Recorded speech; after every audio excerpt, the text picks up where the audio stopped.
তুমি ডিভোর্স চেয়েছো, তুমি বলেছো আমি ডিভোর্স চাই, আমি বলেছি কোনো অসুবিধা নেই। তুমি বলেছো আমার এমুক চাই, আমার টাকা চাই, আমার টাকা চাই, আমার এই চাই। আমি তাতেও বললাম হ্যাঁ। তুমি আজকে আমার ব্যাংক অ্যাকাউন্ট না এগুলো, এটা তোমার ব্যাংক অ্যাকাউন্ট নয় তো। লাইনই কেটে দিল। আমি সত্যি করে ভাবতে পারছি না তুমি হঠাৎ করে ব্যাংকের অ্যাকাউন্টের সমস্ত টাকা ট্রান্সফার করে নিলে। এটা তো একটা অদ্ভুত ব্যাপার।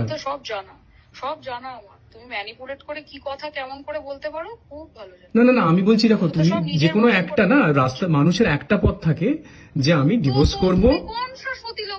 না না, আমি সেটা বলছি না, আমি বলছি যে মানুষের যখন ইনডিফারেন্সেস হয়, না না, আমি বলছি মানুষের যখন ইনডিফারেন্সেস হয় তখন মানুষ সেখান থেকে সেপারেট চলে যায়, মানুষ তাকে ডিভোর্স করে চলে যায়। এবং ডিভোর্সের যখন যা যা তার দরকার, যে আমাকে এই দিতে হবে সেই দিতে হবে, আমি তো প্রথম থেকে বলে এসেছি যে আমার কোথাও কখনো কোনো অসুবিধা নেই। এবং আমি তো তোমার নামে বাড়ি সমস্ত আমার টাকা দিয়ে তোমার অ্যাকাউন্টে করেছি, আমার টাকা দিয়ে তোমার মায়ের ফিক্সড ডিপোজিট করেছি, আমার টাকা দিয়ে সমস্ত কিছু আমার টাকা দিয়ে করেছি।